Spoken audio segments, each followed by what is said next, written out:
성경 말씀 마태복음 11장 28절 29절입니다.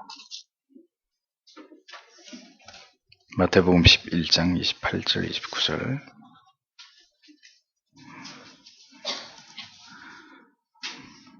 같이 읽겠습니다. 수고하고 무거운 짐진 자들아 다 내게로 오라. 내가 너희를 쉬게 하리라. 나는 마음이 온유하고 겸손하니 나의 멍에를 메고 내게 배우라. 그러면 너희 마음이 쉼을 얻으리니. 아멘. 도르트신조 셋째 어대저 교리 인간의 타락과 하나님의 회심 후의 태도 8장입니다.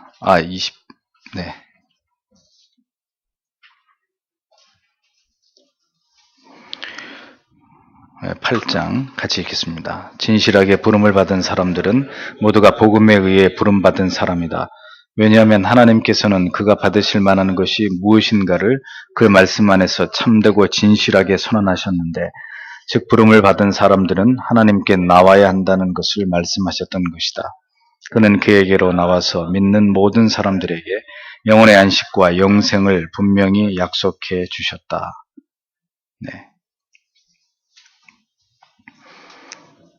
성령께서는 주권적인 섭리 가운데서 한 영혼을 구원으로 인도하실 때 반드시 예수 그리스도의 복음을 깨닫게 하심으로 인격적으로 역사하십니다. 창세전에 예정된 하나님의 택하심이 이렇게 불가항력적인 은혜로 이루어지는 것이기는 하지만, 그렇다면 복음을 통해서 부르심을 입기 위해서 하나님께 나아가는 자들에게 그럼 아무런 준비가 필요 없는 것이냐? 죄인에게 찾아오는 하나님의 은혜는 다메섹 도상의 바울처럼 전혀 자신이 복음 앞으로 나아가고자 하는 마음이 준비되어 있지 않음에도 전격적으로 찾아오셔서 회심케 하시는 이런 경우도 있지만, 우리의 마음과 경향성을 움직이셔서 진지하게 자신의 죄와 죽음과 멸망에 대한 두려움을 통해서 참된 진리에 대해서, 그리고 예수 그리스도에 대한 목마름을 갖게 하심으로 마침내 회심의 자리로 이끄시는 이런 성령의 역사하심도 구원을, 회심을 일으키는 과정 속에서 반드시 나타나는 것이라는 것을 올바로 이해할 필요가 있습니다. 교리는 그래서 복음을 통해서 진실되게 진지하게 부르심을 받는 것이다. 하나님이 그렇게 우리를 구원으로 부르신다. 이 이야기를 이야기하고 있습니다. 그래서 목사는 오늘도 아직 구원의 확신을 갖지 못하는 분들에게 고합니다. 부디 진지하게 하나님의 말씀을 들으십시오. 진지하게, 무성의하고 부주의하게 하나님의 말씀을 듣기 때문에 진리 안에서 생애적인 깨달음을 얻지 못하는 것입니다. 여러분들이 누구를 위해서 이 자리에 와 있는 거예요? 뭘 위해서 이 자리에 있는 겁니까? 정말 간절함으로, 지옥의 영벌이 아니면 영생인데 이 기로에 있어서, 이 갈림길에서 나는 영생을 얻을 자가 될 것이냐, 영벌에 처할 자가 될 것이냐, 지금 이 생명을 다루는 자리에서 그렇게 무성의하고 부주의하게 하나님의 말씀을 듣고 그렇게 형식적인 신앙생활을 하고, 그래서 얻고자 하는 게 뭐예요? 진지하게 하나님의 말씀을 들어야 합니다. 그리고 그 진리 안에서 생애적인 깨달음을 얻기를 갈망해야 합니다. 매우 중요하고 요긴한 진지한 하나님의 말씀을 여러분이 습관적으로 매우 부주의하고 무성의하게 들을 때, 중요한 것은 그의 인생 속에서 그는 더 이상 매우 중요한 생명과 관련된 진리를 깨닫고 이해하게 될 것을 기대해서는 안 될 것입니다. 하나님은 계속해서 진리를 거부하고 진리에 대해서 어깃장을 놓고 자기 고집대로 사는 사람들에게 하나님은 계속해서 하나님의 진리의 말씀을 그에게 계속해서 외치시는 하나님이 아니에요. 하나님께서는 진리를 간절히 사모하는 마음이 없는 자에게 생애적인 진리의 깨달음으로 다가오시는 분이 절대로 아니십니다. 그래서 거부하려면 거부해요. 뛰쳐나가요. 예수 안 믿어 그러고 나가버리세요. 그리고 세상에서 멋대로 살다가 깨끗하게 지옥에 가는 거예요. 누구도 원망하지 말고, 원망 안 하겠지만 간단한 거예요. 그렇지 않으면 진지하게 하나님의 말씀 앞에 겸비하게 엎드려서 하나님 깨닫게 하여 주시옵소서. 나에게 생명을 주시옵소서. 참된 진리로 하나님 내 영혼이 전율하도록 하나님 나에게도 긍휼을 베풀어 달라고 진지하게 기도해야 돼. 진지하게 말씀을 듣고.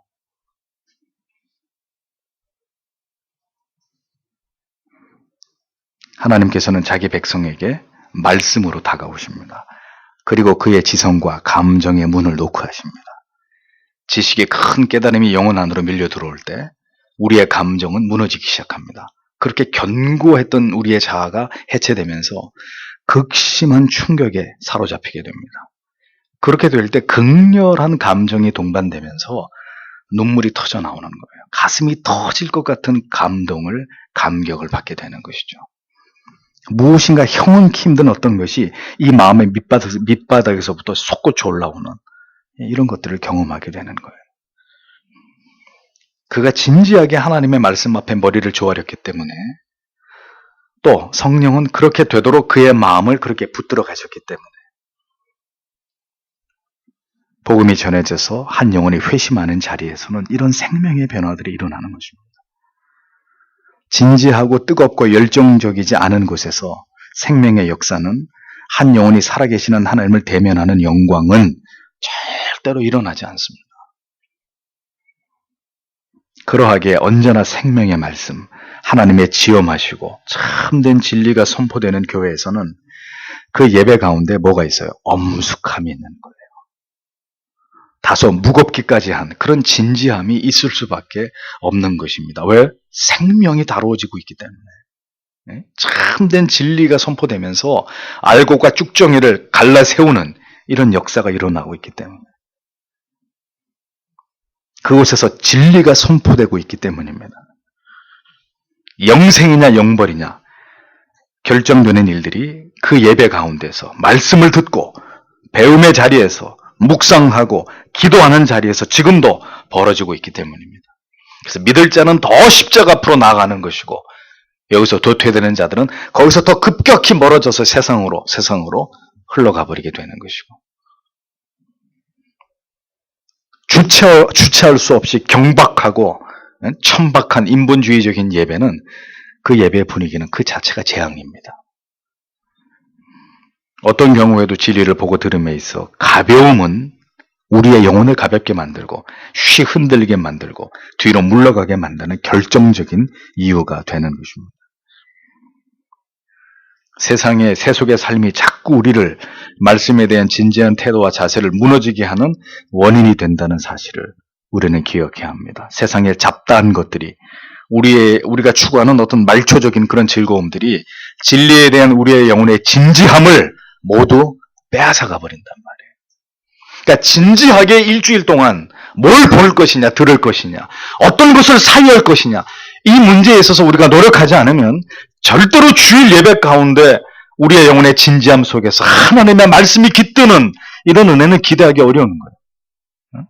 가볍고 즐겁고 재밌고 신바람 나고 그냥 흥청망청 그렇게 살아가던 세상 끝에서 한 주간 끝에서 교회 와가지고 하나님 예배해야지 절대로 예배가 될 수 없어요. 멍한 정신 속에서 무슨 얘기를 하는 건지, 뭐가 중요하다고 저렇게 얘기를 하는 건지, 내가 지금 뭘 하고 있는 건지, 모든 것이 모호해지고 불분명해질 수밖에 없는 거예요. 세상이 우리를 그렇게 만들어가고 있는 거예요. 토요일 저녁 늦은 시간까지 여러분들의 오감을 장악하는 것은 무엇입니까? 주일의 모든 예배를 마치고 집으로 돌아가서 마찬가지로 여러분의 눈과 귀를 사로잡는 것은 무엇입니까? 왜 가장 올바른 진리를 듣고 깨달았으면서도 진지함이 결여된 가벼운 삶으로 빠르게 돌아가는 것입니까? 언제나 잔이 흔들리고 있기 때문입니다. 아구까지 가득 채워진 물이 이내 다 쏟아져 버리게 되는 것은, 혹은 채 물이 컵에 담기지도 않는 이유는 잔과 컵을 손에 들고 이걸 흔들어 대기 때문입니다. 그러면 물이 담기지도 않고 담긴 물도 어떻게 돼요? 다 흘러 넘쳐버리게 됩니다. 영혼이 정처 없이 한 주간 세상에 살면서 이 지경에 이르게 됐는데 어떻게 하나님의 진리와 은혜의 깨달음에 그런 세속의 즐거움에 흔들리는 영혼에 하나님의 세미한 음성이, 하나님의 정리한 진리의 깨달음이 그 영혼에 담겨지고 새겨지는 일이 가능하겠습니까? 그거는 기독교가 아니에요. 그렇게 된다면. 하나님께서는 분명히 진리 속에서 눈 뜨고 보세요. 눈 뜨고. 하나님께서는 분명히 진리 속에서 하나님께서 기뻐하시는 뜻이 무엇인지를 담아두셨습니다. 그리고 그것을 알리셨습니다. 그러므로 신자는 진리 안에서 하나님께서 우리에게 알기를 원하시는 그것을 진지하게 깨달아 알아야 되고 그것을 추구하는 사람들이 되어야 합니다. 진리 앞으로 부르심을 받은 사람들은 어떤 가치나 우선순위보다도 이 말씀 속에서 담아두신 하나님의 기뻐하시는 뜻을 깨닫고 이해하고 배우는 일에 최선을 다하고 이에 매진해야 될 거룩한 의무가 있는 사람들. 목사가 지금까지 경험한 바에 의하면 진지하게 한 번이라도 더 하나님의 예배를 통해서 말씀을 듣고 목사와 조금이라도 더 많은 진리에 대한 깊은 대화들을 나누면서 그렇게 경건의 시간에 진력한 성도들로부터 더 바른 믿음과 흔들리지 않는 신앙으로 그 뿌리가 깊어지는 그런 공통점을 갖게 되더라는 거죠. 물론 여기서도 예외는 있을 수 있겠죠. 성령은 반드시 하나님의 말씀을 통해서 우리에게 오늘도 말씀하십니다. 그 말씀이 찾아오십니다. 말씀을 수단으로 회개할 마음도 부어주시고 애통하게 하시고 각오하게 하시고 삶을 끊어내는 아픔이 있을지라도 결단하게 만드십니다. 영혼의 진지한 돌이킴을, 각성을, 새로운 시작을 일으키시는 분이 바로 말씀을 통해 역사하시는 성령 하나님이십니다. 그러므로 성도는 그리고 참된 구원을 얻기를 갈망하는 자는 누구나 할 것 없이 하나님의 말씀에 대해서 진지한 반응을 보이고 그 말씀을 주의 깊게 들어야 되고 반드시 그 말씀에 대해서 깊이 묵상하는 일들이 필요합니다. 그것이 없는 신앙생활은 없는 거예요. 이것은 선택의 문제가 아닌 필수적인 하나님을 신앙하면서 참된 신자가 되기 위해서는 반드시 필수적인 요소입니다. 담겨지지 않고 모두 흘러가 버리는 그런 영혼의 잔이 되어서는 안 된단 말입니다. 아무것도 남지 않고 담겨지지 않는 그런 신앙의 날들을 지속해서는 안 됩니다. 응? 자기를 속이고 있는 거예요. 지극히 위험한 일이고 속히 돌이켜야 되는 그릇된 신앙의 태도입니다. 하나님의 말씀에 대한 이러한 진지한 태도를 강조하다 보면 또 다른 오해를 낳아요. 그래서 신앙이 이렇게 극단에 치우치는 일들이 일어나죠. 어떤 거겠어요? 그것은 의지의 행위의 결단이 마치 믿음을 이끌어내는 결정적인 요소라고 여기고 결단하면 하나님이 찾아오신다, 은혜 주신다 이렇게 주장하는 이상한 어떤 논리가 또 만들어지는 거예요. 그래서 찰스 피니와 빌리 그레함처럼 인간의 의지적 결단이 곧 구원을 결정짓는 근거가 된다는 주장이 나오는 것이죠. 그래서 이러한 대부흥사들이 부흥회를 할 때마다 특징이 뭐예요? 결단하고 일어서게 하는 거예요. 앞으로 나오게 하는 거예요. 그 사람들은 다 구원받는, 문제 다 해결되는 거예요. 항상 그런 식이에요. 오늘날 복음주의 교회들이 대부분 이러한 사상을 근거로 해서 자신이 그리스도를 신뢰하겠다고 결단하고 앞으로 나오면 어떤 액션을 취하면 그러면 그에게 구원이 임한다. 하나님의 은혜가 임한다. 이런 주장들을 하는 것입니다. 성령께서 말씀을 통해서 은혜 주심을 바라고 삶과 두렵고 떨림으로 하나님 앞으로 나아오는 것과 언제든 내가 결단하고 나아가면 하나님의 은혜가 임한다고 믿는 것은 동일한 믿음이 아닙니다. 겸비한 마음으로 죄인을 불쌍히 여겨주시고 은혜의 부스럭이라도 구하고자 하는 그런 심정으로 하나님 앞에 자기를 엎드리면서 가난한 심령으로 나아가는 것과 자신의 의지로 구원을 쟁취할 수 있다고 믿고 아주 거만한 태도로 하나님 앞에 자기의 의를 드러내면서 뭔가를 이렇게 결정하고 하나님 앞으로 나아가는 것, 그건 전혀 별개의 다른 신앙이란 말이에요. 다 다 오염되어 있어요. 조금씩 우리의 신앙이라고 하는 것이 잘못된 진리의 기반 위에서 다 이렇게 오염되어 있고 뭔가 잘못되어 있고 기형화되어 있고 뒤틀려 있는 이런 심각한 문제들을 보고 있는 것입니다. 예수 그리스도를 구주로 믿고자 하는 자 잊지 마세요. 반드시 성경을 읽어야 합니다. 반드시 읽어야 됩니다. 복음을 통해서 하나님께서는 그리스도 안에 있는 구원의 길을 제시하셨고 그것을 통해 믿어지게 하셨습니다. 우리가 성경을 읽을 때 그리스도를 믿게 되는 성령의 역사를 경험하게 되고 예수 그리스도를 믿을 때 성경을 통해서 구원이 무엇이고 그리스도인의 삶이 무엇인지를 영생의 소망의 아름다움과 그 감격이 어떤 것인지를 깨닫고 이해하게 되는 것입니다. 구원과 영생이 왜 놀라운 하나님의 선물이고 축복인지를 알아서 더 깊이 하나님을 알고 싶은 마음으로 진리를 향해 다가가게 되는 영적인 어떤 거룩한 관성이 우리 안에 생겨나게 되는 것입니다. 이러한 영적인 진지한 삶에서 우리는 하나님과 영적으로 그리고 인격적으로 교통을 나누게 되고 하나님께서 우리와 함께 동행하심을 깨닫고 체험하는 실제적인 은혜들을 우리의 삶 속에서 구가하게 되는 거죠. 신앙이 지식이 바탕이 되지 않을 때 진리 안에서 하나님과 하나님의 뜻을 배워가는 삶으로 이어지지 않을 때 우리의 신앙은 뭐가 되죠? 미신이 되는 것입니다. 내가 상상하는 것과 그렇게 되기를 바라고 소망하는 우상 숭배가 되는 거예요. 그때부터는 신앙이 아니라.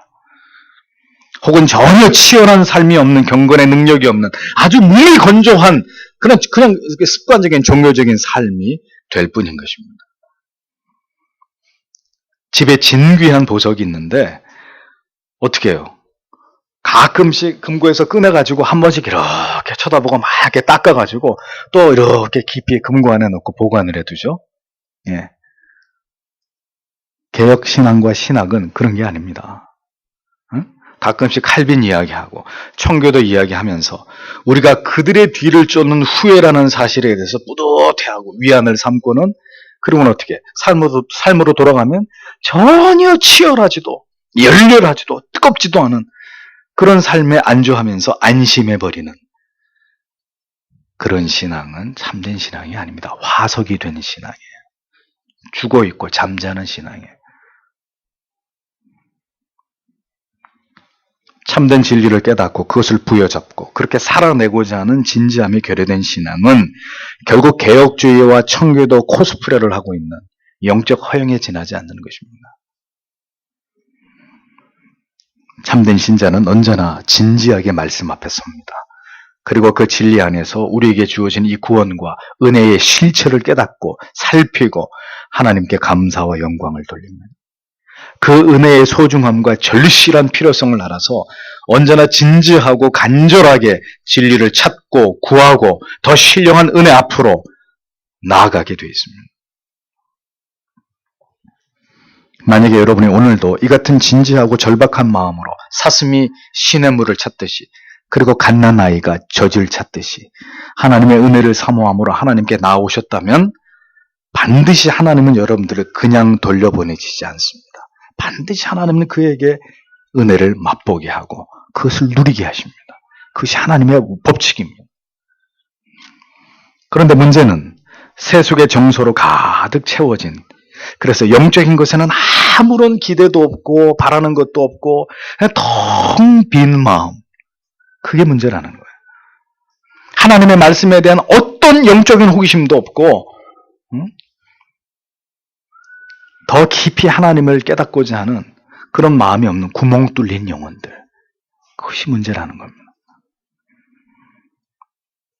여러분에게 임한 그리스도의 은혜가 진실한 것이라면 그리고 여러분이 배운 모든 그리스도에 대한 지식이 올바른 것이라면 여러분의 삶의 모습 속에는 반드시 세상을 멀리하고 하나님을 더 알고자 하는 결연한 의지가 나타나야 되고 더 깊은 진리에 대한 사모함이 여러분의 삶에서 드러나기 시작해야 합니다. 의지를 가지고 나아가는 것 어떻게 보면 알미니안의 신앙과 우리가 별반 다르게 보이지 않을 수 있을 것입니다. 그러나 분명한 차이가 있어요.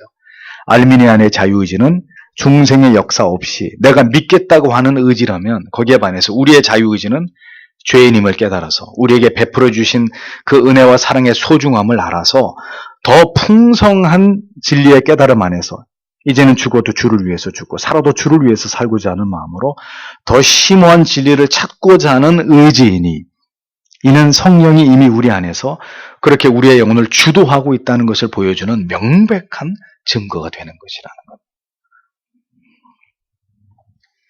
지식과 삶이 일치되고 우리 안에서 역사하시는 성령이 날마다 진리와 은혜로 우리를 인도하실 때 성도는 진정으로 자신이 하나님 안에 거하고 있음을 구체적으로 깨닫게 되고 하나님의 간섭하시고 도우시는 은혜를 경험하면서 살아가는 삶을 살아가게 되어 있습니다.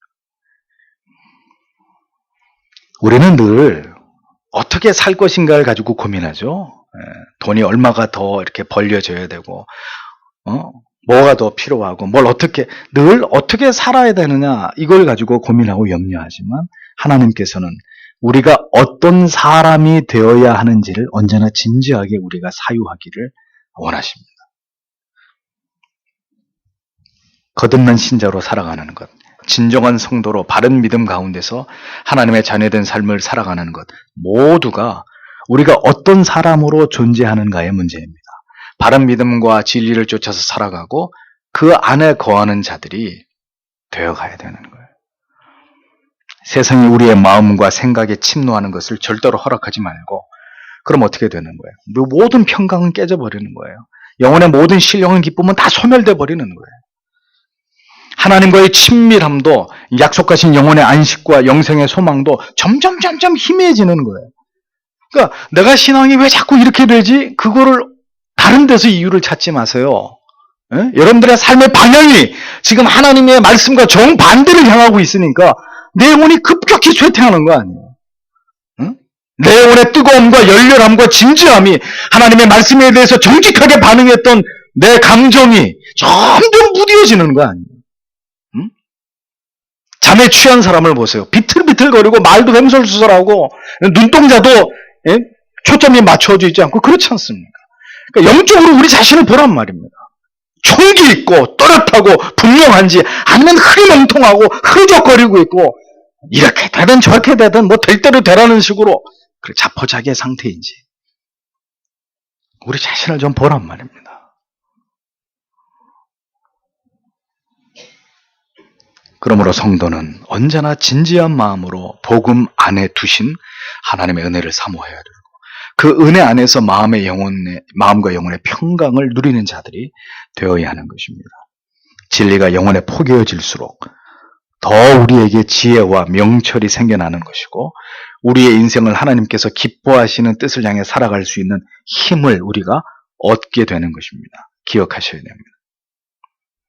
그래서 언제나 그 은혜 앞으로 나오는 자를 하나님은 환대하시고 좋은 것으로 그들의 영혼에 채우시려고 하시는 우리 하나님이 그렇게 우리를 사랑하시고 자유롭게 우리를 돌보시고 언제나 우리를 먹이고자 하시는 그런 하나님이라는 사실을 신자들은 분명하게 믿고 의지해야 되는 것입니다. 거듭난 성도가 성화에 진력하며 참된 신자의 삶을 살아가게 되는 동력을 공급받는 길은 언제든 분주하고 피곤한 삶을 뒤로 물리치고 할 수만 있다면 더 자주 더 열심히 하나님의 말씀을 듣고 기도하고 함께 성도의 교제를 나눌 수 있는 시간을 여러분들의 삶에서 더 늘려가는 일입니다. 수가 없습니다. 세상 친구들이 여러분들하고 놀자 그래요? 그런 세상 친구들을 멀리할 수 있는 길을 알려줄게요. 간단해요. 내가 하라는 대로 일주일만 그렇게 하면은 세상 친구 다 떨어질 수 있어요. 어떻게? 성경책 들고 학교 가고 직장에 가세요. 그리고 틈만 나면 이거 펼쳐놓으세요. 뭐해? 성경 읽어. 뭐해? 성경 읽어. 일주일만 그렇게 해보세요. 야, 쟤 건드리지 마. 건드리지 마. 아주 재미없는 애야. 맨날 성경만 보고 저 예수한테 미친 애야. 쟤하고 놀지 마. 재미없어. 이렇게 말씀드리고 가르쳐 드려도 그렇게 못하면 제 책임이 아닙니다. 시대가 변하고 우리의 삶은 더 다변화되었어도 모든 은혜의 공급원이 되시는 하나님께 개별적으로 그리고 가정으로 공동체와 교회를 이루어서 더 그 하나님 앞으로 열심히 나아가지 않는다면 우리는 이 악한 시대를 이길 힘과 능력을 어디에서도 얻을 수 없을 것입니다. 하나님께로 나아오는 구별된 하나님의 자녀들을 향하신 하나님의 긍휼과 자비와 그 영혼에 부어주시는 참된 안식 없이, 영생에 대한 분명하고 또렷한 어떤 소망 없이 성도가 뭘 가지고 이 세상에 살 수 있겠어요? 응? 뭘 가지고 이 세상에서 우리가 신자의 삶을 살아낼 수 있겠습니까? 교회를 통해서, 예배를 통해서 이러한 은혜의 공급하심을 경험하지 못한다면 우리가 어떻게 하나님을 부인하지 않는 신자의 삶을 이 마지막 세상 속에서 살아내고 지켜내고 그 신앙을 유지할 수 있겠습니까?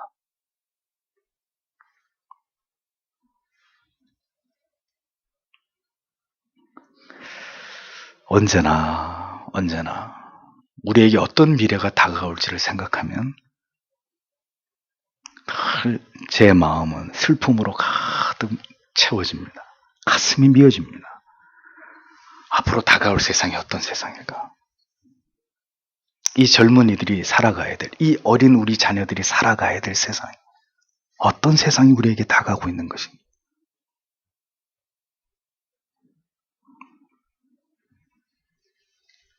히브리서 11장 6절은 분명히 말씀합니다. 믿음이 없이는 주를 기쁘시게 못하나니 하나님께 나아가는 자는 반드시 그가 계신 것과 그가 자기를 찾는 자들에게 상 주시는 이심을 믿어야 할지니라. 믿음을 가지고 오늘도 우리와 함께 하시는 하나님께로 나아오는 자들, 그들에게 반드시 하나님께서는 이 험악한 세상을 이길 힘으로, 죄악을 이길 능력으로 우리에게 필요한 모든 것들을 공급하시는 하나님 되심으로, 그렇게 우리가 믿는 하나님을 믿고 여러분의 모든 삶 속에서 하나님을 가까이 하는 그런 신자들이 되셔야 합니다. 오늘도 교리는 그 이야기를 몇 줄의 진술 속에 담아서 우리에게 또 이 가르침을 주고 있는 것입니다.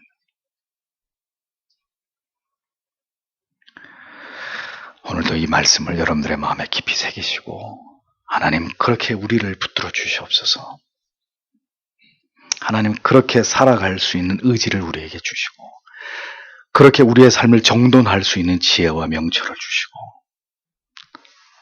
조용히 무릎으로 나아갈 때마다, 하나님의 말씀을 펼칠 때마다 우리에게 찾아오셔서 우리에게 말씀해 주시는 그 하나님의 놀라운 은혜를, 하나님의 그 말씀을 통한 임재하심을 경험하는 그런 신자의 삶을 살아가도록 도와주시기를 다 함께 기도하겠습니다.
성경 말씀 마태복음 11장 28절 29절입니다.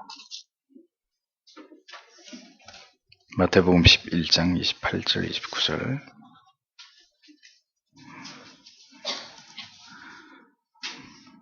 같이 읽겠습니다. 수고하고 무거운 짐진 자들아 다 내게로 오라. 내가 너희를 쉬게 하리라. 나는 마음이 온유하고 겸손하니 나의 멍에를 메고 내게 배우라. 그러면 너희 마음이 쉼을 얻으리니. 아멘. 도르트신조 셋째 어대저 교리 인간의 타락과 하나님의 회심 후의 태도 8장입니다.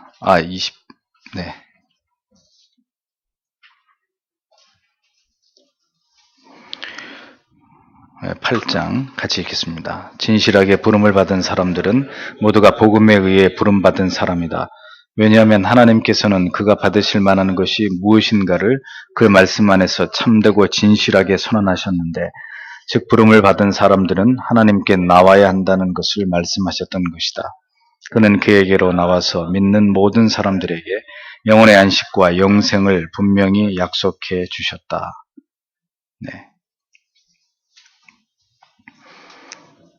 성령께서는 주권적인 섭리 가운데서 한 영혼을 구원으로 인도하실 때 반드시 예수 그리스도의 복음을 깨닫게 하심으로 인격적으로 역사하십니다.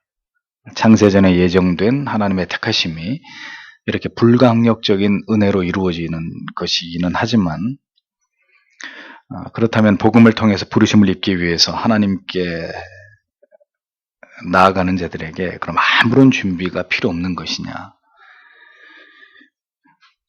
죄인에게 찾아오는 하나님의 은혜는 다메섹 도상의 바울처럼 전혀 자신이 복음 앞으로 나아가고자 하는 마음이 준비되어 있지 않음에도 전격적으로 찾아오셔서 회심케 하시는 이런 경우도 있지만, 우리의 마음과 경향성을 움직이셔서 진지하게 자신의 죄와 죽음과 멸망에 대한 두려움을 통해서 참된 진리에 대해서 그리고 예수 그리스도에 대한 목마름을 갖게 하심으로 마침내 회심의 자리로 이끄시는 이런 성령의 역사하심도 구원을, 회심을 일으키는 과정 속에서 반드시 나타나는 것이라는 것을 올바로 이해할 필요가 있습니다. 교리는 그래서 복음을 통해서 진실되게 진지하게 부르심을 받는 것이다. 하나님이 그렇게 우리를 구원으로 부르신다. 이 이야기를 이야기하고 있습니다. 그래서 목사는 오늘도 아직 구원의 확신을 갖지 못하는 분들에게 고합니다. 부디 진지하게 하나님의 말씀을 들으십시오. 진지하게, 무성의하고 부주의하게 하나님의 말씀을 듣기 때문에 진리 안에서 생애적인 깨달음을 얻지 못하는 것입니다. 여러분들이 누구를 위해서 이 자리에 와 있는 거예요? 뭘 위해서 이 자리에 있는 겁니까? 정말 간절함으로, 지옥의 영벌이 아니면 영생인데 이 기로에 있어서, 이 갈림길에서 나는 영생을 얻을 자가 될 것이냐, 영벌에 처할 자가 될 것이냐, 지금 이 생명을 다루는 자리에서 그렇게 무성의하고 부주의하게 하나님의 말씀을 듣고 그렇게 형식적인 신앙생활을 하고, 그래서 얻고자 하는 게 뭐예요? 진지하게 하나님의 말씀을 들어야 합니다. 그리고 그 진리 안에서 생애적인 깨달음을 얻기를 갈망해야 합니다. 매우 중요하고 요긴한 진지한 하나님의 말씀을 여러분이 습관적으로 매우 부주의하고 무성의하게 들을 때, 중요한 것은 그의 인생 속에서 그는 더 이상 매우 중요한 생명과 관련된 진리를 깨닫고 이해하게 될 것을 기대해서는 안 될 것입니다. 하나님은 계속해서 진리를 거부하고 진리에 대해서 어깃장을 놓고 자기 고집대로 사는 사람들에게 하나님은 계속해서 하나님의 진리의 말씀을 그에게 계속해서 외치시는 하나님이 아니에요. 하나님께서는 진리를 간절히 사모하는 마음이 없는 자에게 생애적인 진리의 깨달음으로 다가오시는 분이 절대로 아니십니다.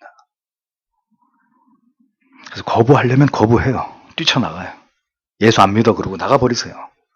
그리고 세상에서 멋대로 살다가 깨끗하게 지옥에 가는 거예요. 누구도 원망하지 말고, 원망 안 하겠지만 간단한 거예요. 그렇지 않으면 진지하게 하나님의 말씀 앞에 겸비하게 엎드려서 하나님 깨닫게 하여 주시옵소서. 나에게 생명을 주시옵소서. 참된 진리로 하나님 내 영혼이 전율하도록 하나님 나에게도 긍휼을 베풀어 달라고 진지하게 기도해야 돼.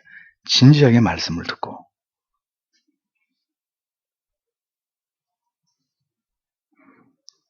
하나님께서는 자기 백성에게 말씀으로 다가오십니다. 그리고 그의 지성과 감정의 문을 놓고 하십니다. 지식의 큰 깨달음이 영혼 안으로 밀려 들어올 때 우리의 감정은 무너지기 시작합니다. 그렇게 견고했던 우리의 자아가 해체되면서 극심한 충격에 사로잡히게 됩니다. 그렇게 될 때 극렬한 감정이 동반되면서 눈물이 터져 나오는 거예요. 가슴이 터질 것 같은 감격을 받게 되는 것이죠. 무엇인가 형언키 힘든 어떤 것이 이 마음의 밑바닥에서부터 솟구쳐 올라오는 이런 것들을 경험하게 되는 거예요.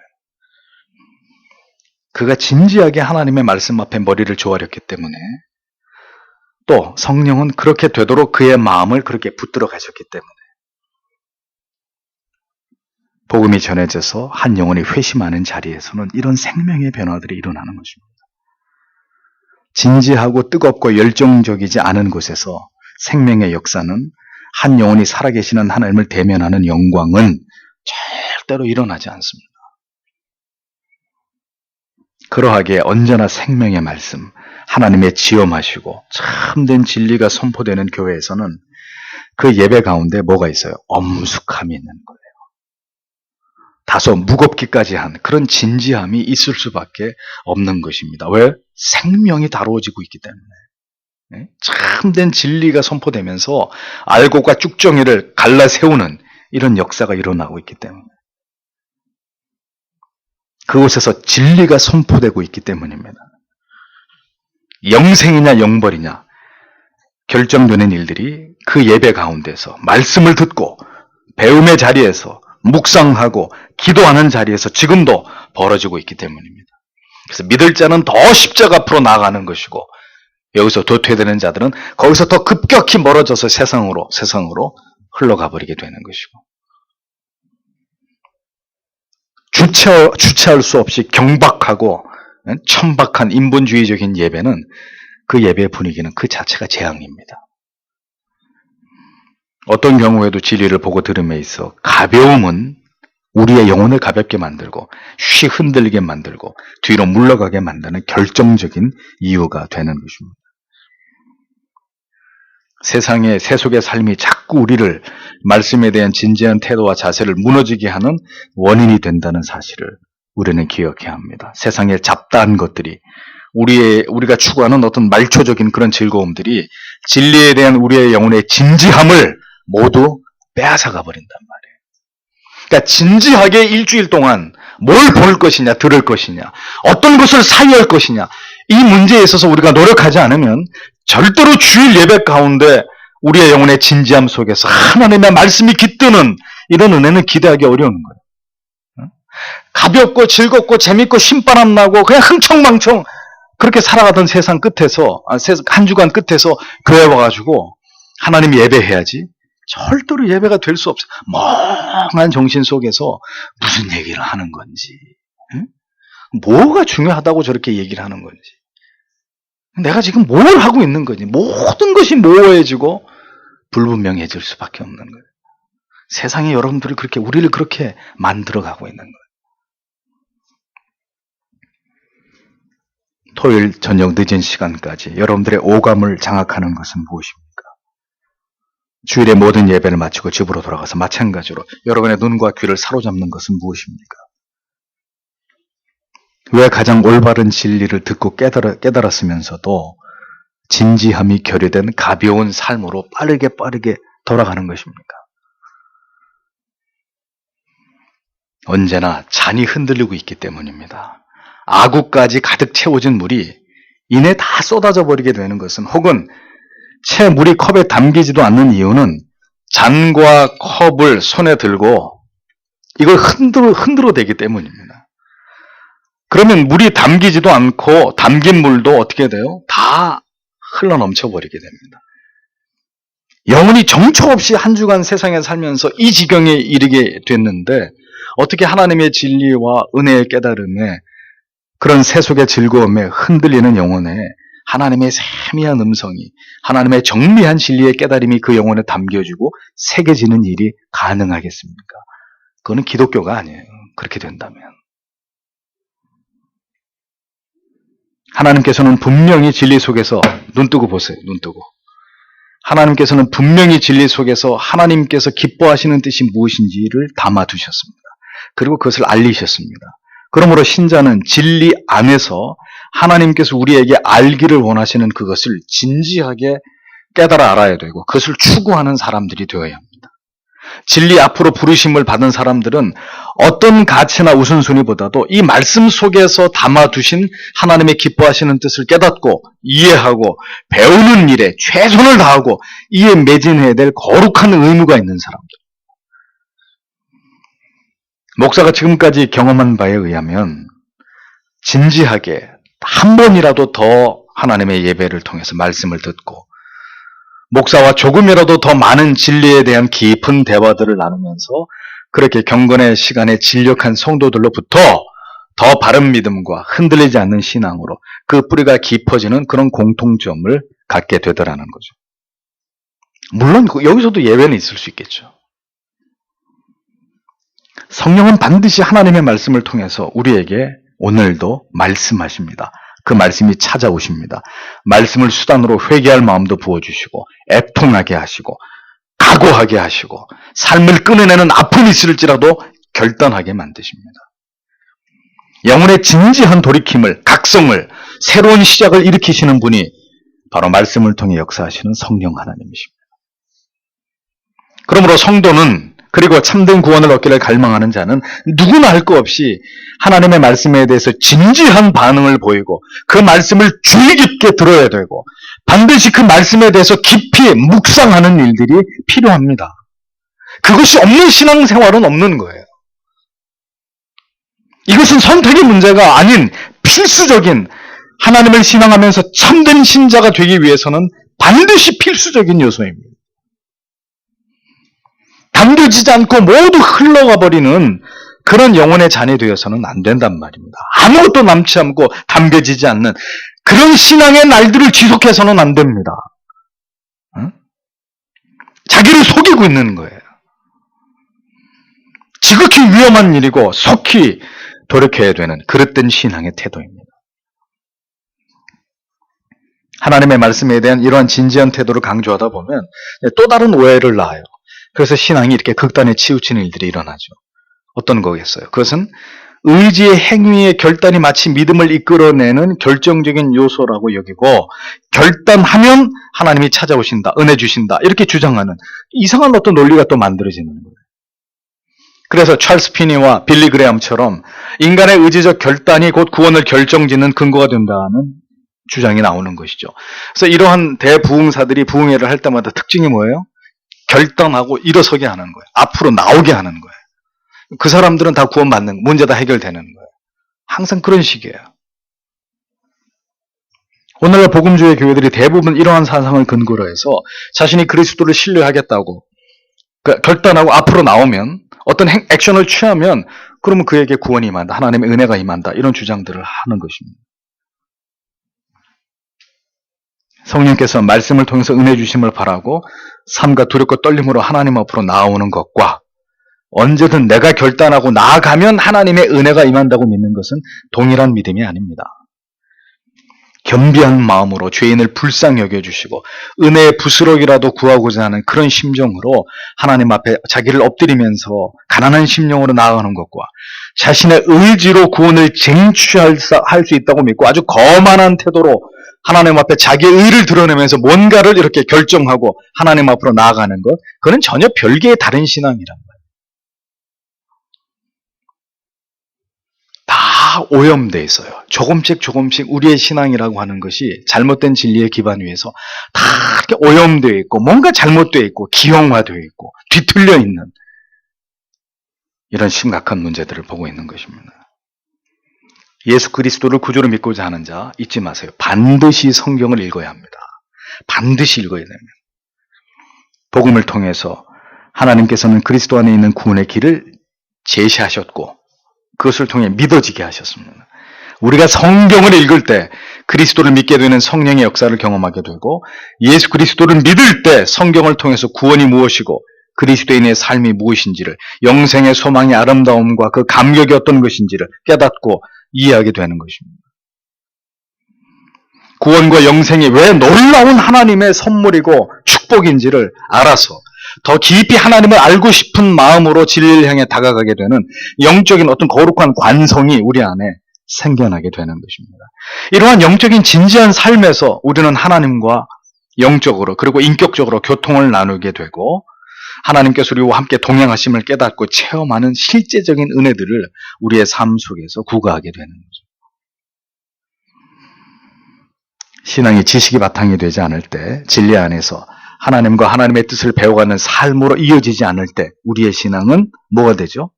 미신이 되는 것입니다.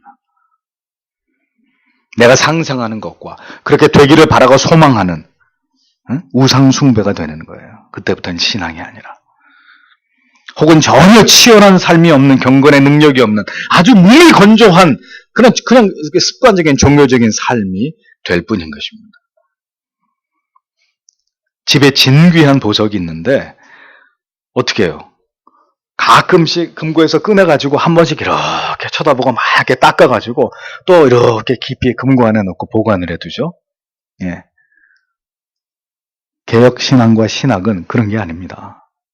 응? 가끔씩 칼빈 이야기하고 청교도 이야기하면서 우리가 그들의 뒤를 쫓는 후회라는 사실에 대해서 뿌듯해하고 위안을 삼고는 그러면 어떻게 삶으로 돌아가면 전혀 치열하지도 열렬하지도 뜨겁지도 않은 그런 삶에 안주하면서 안심해버리는 그런 신앙은 참된 신앙이 아닙니다. 화석이 된 신앙이에요. 죽어있고 잠자는 신앙이에요. 참된 진리를 깨닫고 그것을 부여잡고 그렇게 살아내고자 하는 진지함이 결여된 신앙은 결국 개혁주의와 청교도 코스프레를 하고 있는 영적 허영에 지나지 않는 것입니다. 참된 신자는 언제나 진지하게 말씀 앞에 섭니다. 그리고 그 진리 안에서 우리에게 주어진 이 구원과 은혜의 실체를 깨닫고 살피고 하나님께 감사와 영광을 돌립니다. 그 은혜의 소중함과 절실한 필요성을 알아서 언제나 진지하고 간절하게 진리를 찾고 구하고 더 신령한 은혜 앞으로 나아가게 되어 있습니다. 만약에 여러분이 오늘도 이 같은 진지하고 절박한 마음으로 사슴이 시냇물을 찾듯이 그리고 갓난아이가 젖을 찾듯이 하나님의 은혜를 사모함으로 하나님께 나아오셨다면 반드시 하나님은 여러분들을 그냥 돌려보내지지 않습니다. 반드시 하나님은 그에게 은혜를 맛보게 하고 그것을 누리게 하십니다. 그것이 하나님의 법칙입니다.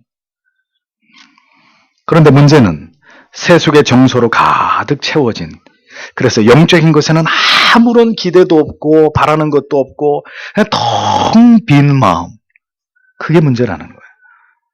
하나님의 말씀에 대한 어떤 영적인 호기심도 없고 더 깊이 하나님을 깨닫고자 하는 그런 마음이 없는 구멍 뚫린 영혼들 그것이 문제라는 겁니다.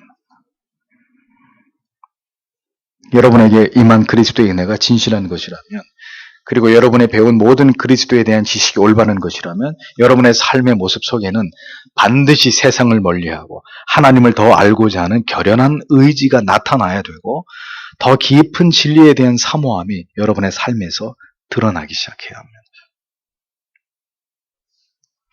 의지를 가지고 나아가는 것 어떻게 보면 알미니안의 신앙과 우리가 별반 다르게 보이지 않을 수 있을 것입니다. 그러나 분명한 차이가 있어요. 알미니안의 자유의지는 중생의 역사 없이 내가 믿겠다고 하는 의지라면 거기에 반해서 우리의 자유의지는 죄인임을 깨달아서 우리에게 베풀어 주신 그 은혜와 사랑의 소중함을 알아서 더 풍성한 진리의 깨달음 안에서 이제는 죽어도 주를 위해서 죽고 살아도 주를 위해서 살고자 하는 마음으로 더 심오한 진리를 찾고자 하는 의지이니 이는 성령이 이미 우리 안에서 그렇게 우리의 영혼을 주도하고 있다는 것을 보여주는 명백한 증거가 되는 것이라는 것. 지식과 삶이 일치되고 우리 안에서 역사하시는 성령이 날마다 진리와 은혜로 우리를 인도하실 때 성도는 진정으로 자신이 하나님 안에 거하고 있음을 구체적으로 깨닫게 되고 하나님의 간섭하시고 도우시는 은혜를 경험하면서 살아가는 삶을 살아가게 되어 있습니다. 우리는 늘 어떻게 살 것인가를 가지고 고민하죠. 돈이 얼마가 더 이렇게 벌려져야 되고 뭐가 더 필요하고 늘 어떻게 살아야 되느냐 이걸 가지고 고민하고 염려하지만 하나님께서는 우리가 어떤 사람이 되어야 하는지를 언제나 진지하게 우리가 사유하기를 원하십니다. 거듭난 신자로 살아가는 것, 진정한 성도로 바른 믿음 가운데서 하나님의 자녀된 삶을 살아가는 것 모두가 우리가 어떤 사람으로 존재하는가의 문제입니다. 바른 믿음과 진리를 쫓아서 살아가고 그 안에 거하는 자들이 되어가야 되는 거예요. 세상이 우리의 마음과 생각에 침노하는 것을 절대로 허락하지 말고 그럼 어떻게 되는 거예요? 모든 평강은 깨져버리는 거예요. 영혼의 모든 신령한 기쁨은 다 소멸돼 버리는 거예요. 하나님과의 친밀함도 약속하신 영혼의 안식과 영생의 소망도 점점 희미해지는 거예요. 그러니까 내가 신앙이 왜 자꾸 이렇게 되지? 그거를 다른 데서 이유를 찾지 마세요. 여러분들의 삶의 방향이 지금 하나님의 말씀과 정반대를 향하고 있으니까 내 영혼이 급격히 쇠퇴하는 거 아니에요. 내 영혼의 뜨거움과 열렬함과 진지함이 하나님의 말씀에 대해서 정직하게 반응했던 내 감정이 점점 무뎌지는 거 아니에요. 잠에 취한 사람을 보세요. 비틀비틀거리고 말도 횡설수설하고 눈동자도 초점이 맞춰져 있지 않고 그렇지 않습니까? 그러니까 영적으로 우리 자신을 보란 말입니다. 총기 있고 또렷하고 분명한지 아니면 흐리멍텅하고 흐적거리고 있고 이렇게 되든 저렇게 되든 될 대로 되라는 식으로 자포자기의 상태인지 우리 자신을 좀 보란 말입니다. 그러므로 성도는 언제나 진지한 마음으로 복음 안에 두신 하나님의 은혜를 사모해야 되고 그 은혜 안에서 마음과 영혼의 평강을 누리는 자들이 되어야 하는 것입니다. 진리가 영혼에 포개어질수록 더 우리에게 지혜와 명철이 생겨나는 것이고 우리의 인생을 하나님께서 기뻐하시는 뜻을 향해 살아갈 수 있는 힘을 우리가 얻게 되는 것입니다. 기억하셔야 됩니다. 그래서 언제나 그 은혜 앞으로 나오는 자를 하나님은 환대하시고 좋은 것으로 그들의 영혼에 채우시려고 하시는 우리 하나님이 그렇게 우리를 사랑하시고 자유롭게 우리를 돌보시고 언제나 우리를 먹이고자 하시는 그런 하나님이라는 사실을 신자들은 분명하게 믿고 의지해야 되는 것입니다. 거듭난 성도가 성화에 진력하며 참된 신자의 삶을 살아가게 되는 동력을 공급받는 길은 언제든 분주하고 피곤한 삶을 뒤로 물리치고 할 수만 있다면 더 자주 더 열심히 하나님의 말씀을 듣고 기도하고 함께 성도의 교제를 나눌 수 있는 시간을 여러분들의 삶에서 더 늘려가는 일입니다. 수가 없습니다. 세상 친구들이 여러분들하고 놀자 그래요? 그런 세상 친구들을 멀리할 수 있는 길을 알려줄게요. 간단해요. 내가 하라는 대로 일주일만 그렇게 하면은 세상 친구 다 떨어질 수 있어요. 어떻게? 성경책 들고 학교 가고 직장에 가세요. 그리고 틈만 나면 이거 펼쳐놓으세요. 뭐해? 성경 읽어. 뭐해? 성경 읽어. 일주일만 그렇게 해보세요. 야, 쟤 건드리지 마. 건드리지 마. 아주 재미없는 애야. 맨날 성경만 보고 저 예수한테 미친 애야. 쟤하고 놀지 마. 재미없어. 이렇게 말씀드리고 가르쳐 드려도 그렇게 못하면 제 책임이 아닙니다. 시대가 변하고 우리의 삶은 더 다변화되었어도 모든 은혜의 공급원이 되시는 하나님께 개별적으로 그리고 가정으로 공동체와 교회를 이루어서 더 그 하나님 앞으로 열심히 나아가지 않는다면 우리는 이 악한 시대를 이길 힘과 능력을 어디에서도 얻을 수 없을 것입니다. 하나님께로 나아오는 구별된 하나님의 자녀들을 향하신 하나님의 긍휼과 자비와 그 영혼에 부어주시는 참된 안식 없이, 영생에 대한 분명하고 또렷한 어떤 소망 없이 성도가 뭘 가지고 이 세상에 살 수 있겠어요? 응? 뭘 가지고 이 세상에서 우리가 신자의 삶을 살아낼 수 있겠습니까? 교회를 통해서, 예배를 통해서 이러한 은혜의 공급하심을 경험하지 못한다면 우리가 어떻게 하나님을 부인하지 않는 신자의 삶을 이 마지막 세상 속에서 살아내고 지켜내고 그 신앙을 유지할 수 있겠습니까?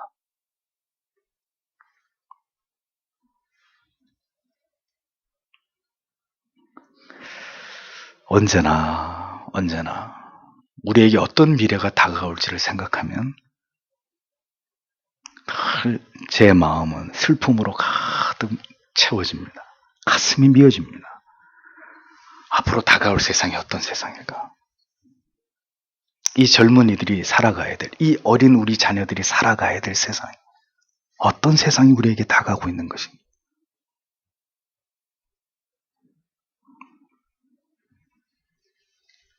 히브리서 11장 6절은 분명히 말씀합니다. 믿음이 없이는 주를 기쁘시게 못하나니 하나님께 나아가는 자는 반드시 그가 계신 것과 그가 자기를 찾는 자들에게 상 주시는 이심을 믿어야 할지니라. 믿음을 가지고 오늘도 우리와 함께 하시는 하나님께로 나아오는 자들, 그들에게 반드시 하나님께서는 이 험악한 세상을 이길 힘으로, 죄악을 이길 능력으로 우리에게 필요한 모든 것들을 공급하시는 하나님 되심으로, 그렇게 우리가 믿는 하나님을 믿고 여러분의 모든 삶 속에서 하나님을 가까이 하는 그런 신자들이 되셔야 합니다. 오늘도 교리는 그 이야기를 몇 줄의 진술 속에 담아서 우리에게 또 이 가르침을 주고 있는 것입니다.